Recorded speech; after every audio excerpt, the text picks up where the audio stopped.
that's a great point that you've just raised. So, as you know, moving on from there, as you know, there have been different interests from different groups, especially when it comes to the Horn of Africa, specifically the Red Sea, and also the Gulf of Aden. In this regard, how should Ethiopia respond to new developments, and how should this East African nation react to new and emerging interests from different directions, of course? Ethiopia tried to address the Red Sea issue, the access to the Red Sea issue all the time via the political arrangement that ruled Ethiopia at that time, political institution. The access to the Red Sea has to go through a region that has exclusively hold the Ethiopian political powers for quite a long time. That reason that created faced an obstacles in the form of Eritrea. Eritrea itself became part of the Abyssinian struggles in power, which the failure of the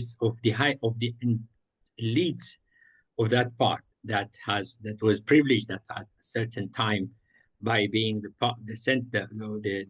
owners of the central government in Ethiopia, that has the access to education and power at certain time. Eritrea was part of that. The elites of Eritrea becomes part of that. So this access to the Red Sea has to go through all those obstacles, through all those complicated political systems. And this is why Ethiopia's were coming to the end, by the time Ethiopia is on the Red Sea, it's always holding. It is carrying a lot of weight, and that weight will have to face then the reality on the other side of the Red Sea. For example, now when the Eritrean issue was raised, it started, and the independence of Eritrea becomes like the contested matter at that time. We're talking here in the 50s.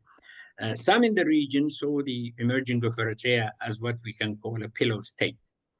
Means that the Gulf has always had a reservation about Ethiopia. The intention of Ethiopia was not clear. Not a hostile country, but the country with no clear intention. A country that insisted on holding quite a different ideology from what's that believes in there. The other side was the Nile countries, which insisted that Ethiopia should remain out of any agreement between them. You're talking about Egypt and Sudan. All those issues here, when you go to the Red Sea, all those issues like adding up together to create this reality. If Ethiopia at that time political arrangements, or let's say the proximity of the geographical importance of Ethiopia was shifted to the south, let's say through the Afar region, the reality maybe would have been a different setup.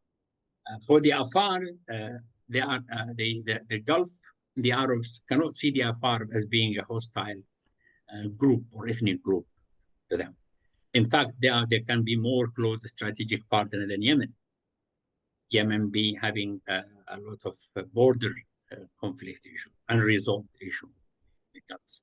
The Afar does not have that. In fact, the Afar are religiously Muslims and historically have no any grudges, or have no any intention of there's any issues when you go to the history. That's of course needed a wiser decision at that time to pull Ethiopia from that side and derive its enemies from their tools in order to isolate Ethiopia and to make it redundant and to push it into a corner. That was not done. I think that's the problem now. The issue here in the north, Eritrea becomes part of the issue, but the issue in the north is extended in the political map of Ethiopia at a certain time. Now we can see a different perspective. There is a different hope. There is a different environment. Ethiopia is breathing a different air now, with trying to be open to a wider region. Ethiopia, making more inclusive political systems, allowing those groups to play part in the Ethiopian political process. Ethiopia is a big nation. Normally, the larger nation is the one who accommodated the smaller nation or changing its policy. Now, in Egypt, for example, Egypt was advanced for quite a long time compared to other countries in the Nile Basin countries. But failures of Egypt to accommodate and to be flexible to the fact that those countries need to be accommodated, and to adopt another political process and agreements in order to let's say, create a more vibrant and more positive political environment. Failure to do that, we see the result of it now. In that sense, Ethiopia needs, in the central part of Ethiopia, to open up to others, playing part in Ethiopia's international relationships and their geographical location being given priority. I think this is where the Red Sea issue is still giving different importance and different attention to different areas at different time. It's become necessity when we see the challenges that Ethiopia faces in the last 60 or 70 years. This is going to be my final question, sir. As you know, Ethiopia's population is growing, and so is its economy. However, this East African nation is still a landlocked country without access to sea. So in this regard, Ethiopia has been asking for access to sea outlets as per the international law and standards, with the intention of mutual growth and prosperity. In this regard, how should Ethiopia continue pushing for having access to sea outlets in a win-win situation? There is an example in Chile and Venezuela. As a result of the war in 1874, Venezuela becomes a landlocked country. But I think around 30 years ago, both Chile and Venezuela came to an agreement that for Venezuela to have a piece of land in Chile, used not only for the port, but also used also for tourism. I mean, like a piece of land managed by Venezuela within Chile. But at the same time, both countries went to the international tribunals. Venezuela's case was that this land belongs to Venezuela and that Venezuela should have it back. While having these court procedures in place, both countries were cooperating in Venezuela having this access. But in 2018, the court decision came out with the result that Venezuela has no, I mean, does not own that country. So Venezuela lost the case. But the agreement between them remains. I think what we need now is another approach to the region's political cooperation. The setup that we have at present among those state countries, I think, still is the environment is fueled with a lot of poison, a lot of external interference, some very negative internal, even some of these external interference as well has no political agenda.